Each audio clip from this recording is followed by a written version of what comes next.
Good morning, folks, guys and girls. Jon Rognerud from chaosmap.com and my private personal page, jonrognerud.com. I'm going to be talking about some pretty cool stuff here today. But first, if you are interested in getting some help with all these things that we talk about here on these lives and on the media and marketing broadcast, feel free to go to chaosmap.com. That's chaos.com. And set up a quick appointment, and we'll see if we can help you there. Either way, no pressure. Just love to talk to you and see if there's anything that you're doing that you could tweak and tune and upgrade and make it better. That's what we do.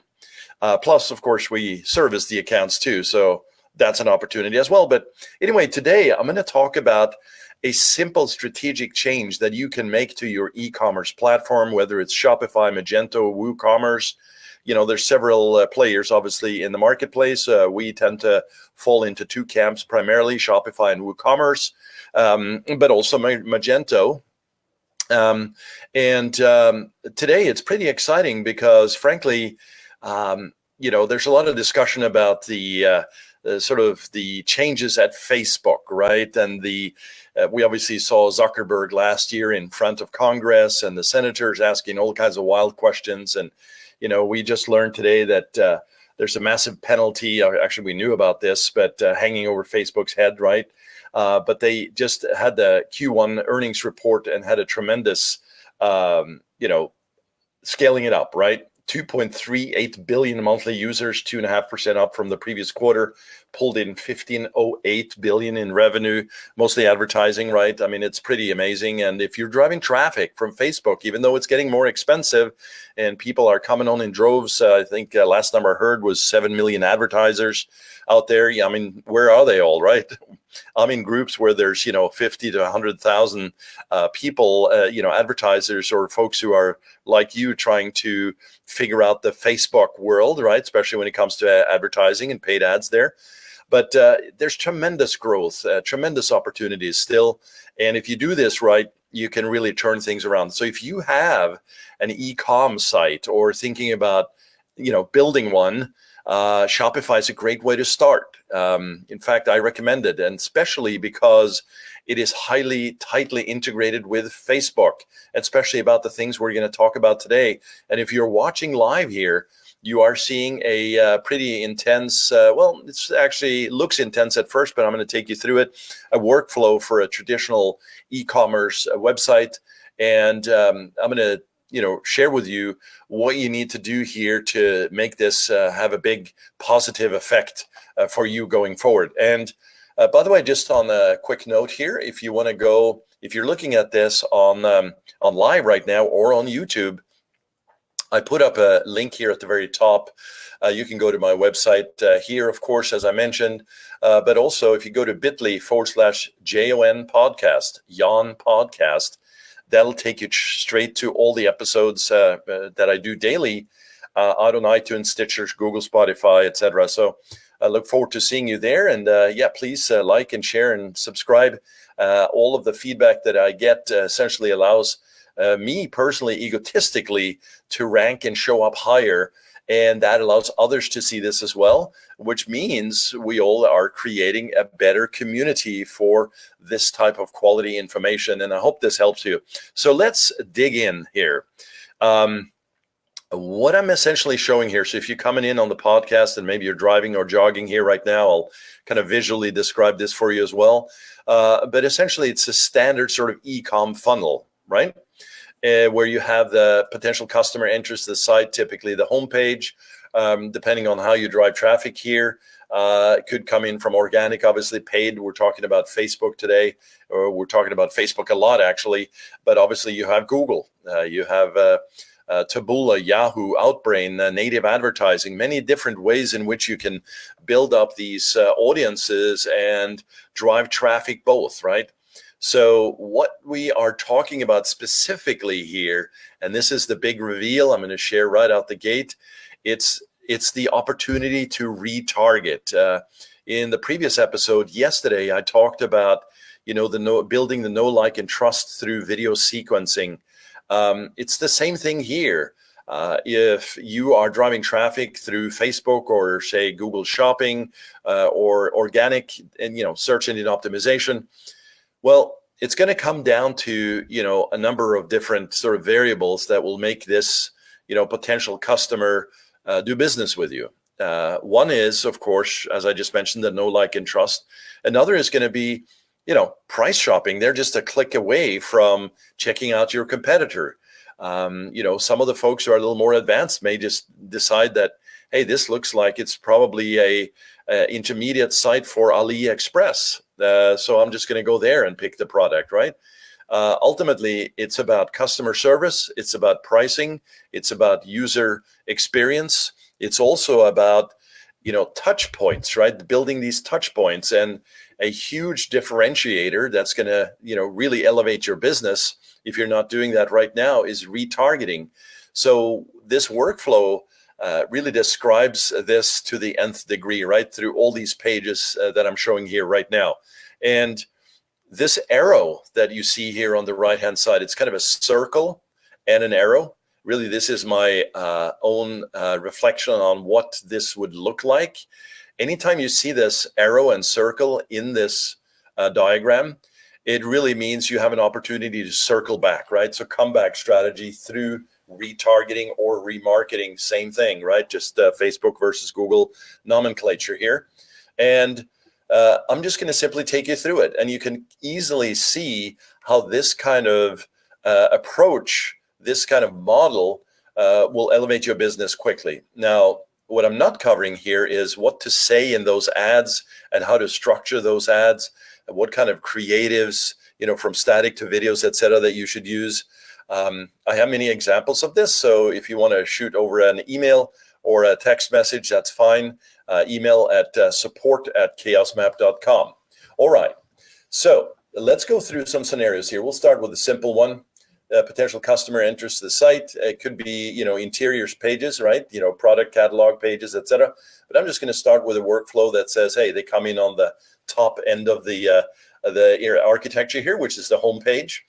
Of course, they have now the ability to scroll down. By the way, that scroll down factor can also be built as a custom audience through retargeting, where you time the pixel essentially, more advanced strategy. But instead of just firing the pixel for the homepage and they leave, that may not be the best audience for you. It may be the one where they actually scroll down. So think about that. But I put this, circle and arrow here as step one in retargeting. So anybody comes to the homepage, hey, if they don't do any business with you here at this point, you want to retarget them. Even if they do business with you here, you have an opportunity to upsell or position other products as well. So this is a never-ending cycle.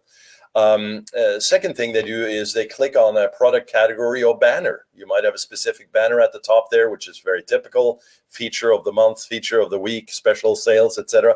So they click on that. It goes to an interior page, which is very often the product category page. Now, it could be, as I said, this banner goes to a very specific product indeed, and that's actually straight to the product page. So we might bypass it here. Well, that's fine. Both of these scenarios require a retargeting strategy. So again, we see the little icon here that I put out here. Well, if they come to the product category page and they don't buy, right? And I'll use this don't buy example as a general sort of disclaimer, because even if they buy, again, as I said just a minute ago, you'll implement a retargeting strategy. But let's just go with this for now. So product category page, yes, retargeting, absolutely perfect. You want to get them to move forward in the chain. Product page, if they go straight there, that's where you actually see a picture or a video of the product, a walkthrough. You see reviews, you see maybe some more detailed pictures. Amazon, of course, is a great example of an e-com site that you can mirror very easily. And again, in quotes here, you don't want to go too complex out the gate, but Shopify, frankly, has a lot of themes, a lot of opportunities for you to customize right out the gate with very little programming. Select the theme, make sure the pictures match up, add the scripts, the tracking, etc., and you're pretty much good to go. Of course, you want to make sure that you handle the payment information in the back end as well, and that you test all this before going live. But yeah, that's it. And when I'm sort of talking fast here, it sounds like I'm trivializing this. Yeah, some of this is very straightforward, but you don't want to just throw up a site without having a vetted product, right? It's going to be expensive for you, and I see a lot of comments out in the forums, etc. Hey, I can't make my e-com site work. Facebook sucks. Facebook ads don't work, etc. Well, it's going to come down to your products. It's going to come down to your offers. And yes, depending on the market, there might be some pricing discussions here as well. But typically, it's the product that's the issue, not Facebook. Facebook integrates so well with Shopify and for these retargeting strategies and pixel tracking for both tracking and also deployment. Same thing here on the product page. As we're looking at that, they have the ability to scroll down and look for more. We can, of course, time the pixel and accrue that data as they scroll. So scrollers get more love from you than the non-scrollers, right? And by the way, just on this note, real quick, there's something called attribution, right? This idea that, through the customer sort of series of click events, they're going to come from, somewhere. And so they might come from a different device, mobile, desktop. They might come from organic. They might see an ad come in from the click, 2 days later. They might head on out from Facebook and carouse around, if that's the word I'm looking for. That is the word I'm looking for, out on YouTube or the Facebooks, etc., other places. And they get retargeted and positioned back into the same place that they were at, 2 days earlier. With a gentle nudge. Well, all of that in terms of attribution is something that you'll need to track, and there's tools for that, but it goes way beyond the scope for this presentation here today. But, think about this. You want to make sure that you attribute the right value points to your series of events that happen out in the marketplace. Okay, so now we covered the product page.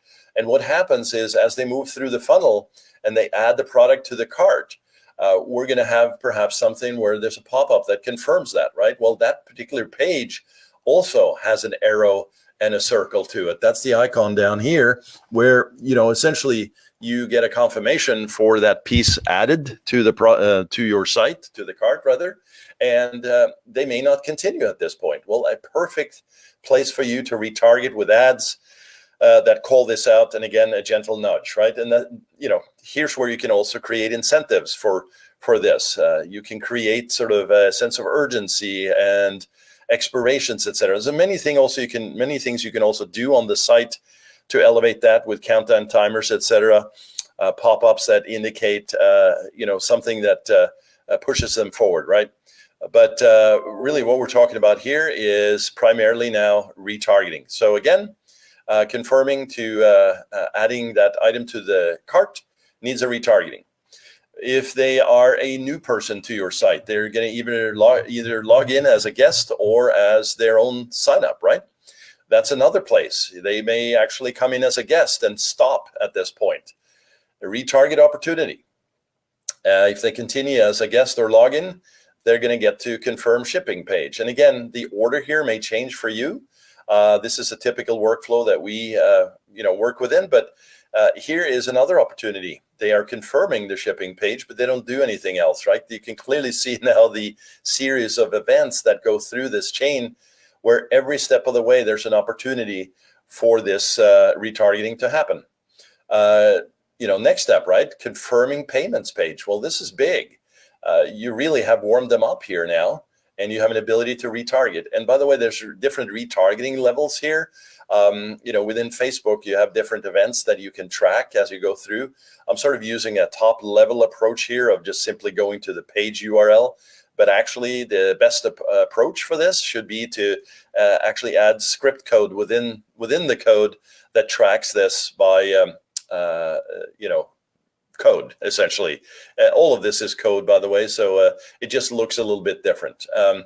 Same thing as we move forward to the cart review and confirm order page, another opportunity for retargeting. And by the way, all this retargeting allows you to build audiences from this so that you can essentially lob them into one group and present these ads. So it's not like, even though it feels individualistic, you are essentially building these audiences for future use.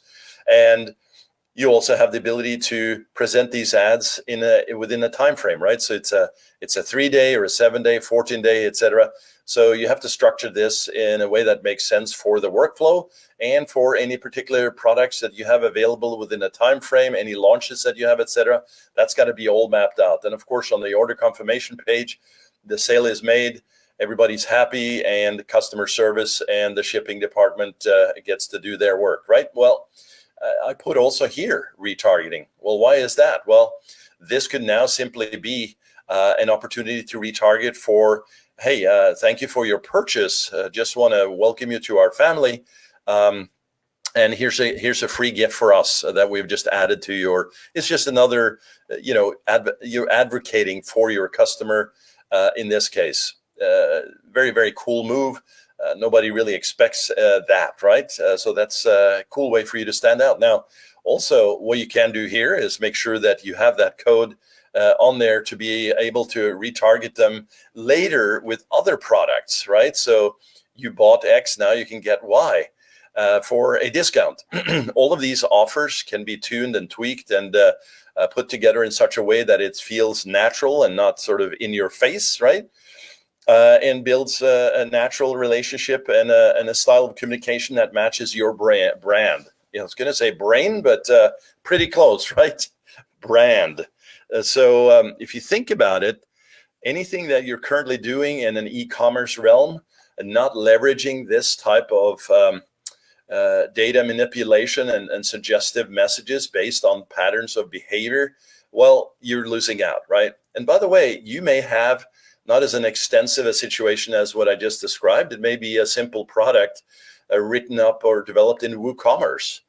Well, you're going to have a step and a series of workflows anyway. Why not add the Facebook retargeting pixel? Google, of course, has the same thing. You have ability to really blow up the internet here by using the Taboola, Yahoo Outbrain, etc., Yahoo Gemini, which is really Oath now, bought by Verizon. But all of these scripts are building audiences behind the scenes that allow you to really blow this up. And in fact, this sort of behind the scenes custom audience building is not only smart, but it's really an excellent way for you to build what I call like silent email lists, right? It's sort of like a behind the scenes email lists that allow you to present your services, your products, and really all that goodness that you provide to the marketplace. So just wanted to share this one today. I think it's pretty big. Most people, or many of the people that we deal with, know about this. But if you are not leveraging this to the nth degree, again, you are missing out. So we do this at the company at chaosmap.com. And if you have any questions about Facebook ads, feel free to reach out there. Or you can go out to my website as well on jonrognerud.com. Happy to talk to you either place there. We are accepting clients now at the agency, and we actually take care of all of this, including all your advertising. So that's at chaosmap.com, as I mentioned. But yeah, very, very exciting opportunity here and some big shifts for you in your business if you make these changes. So I'll make this slide also downloadable for you so that you can kind of see this in more specific, especially if you are listening in and you want to watch for this from the podcast. All right. Well, thank you again. This is Jon here from Los Angeles. It's a little gloomy here today, but man, it looks like it's going to be another hot one here today. And I hope you are enjoying yourself wherever you're at. And I'll talk to you soon, and have a good one. Later.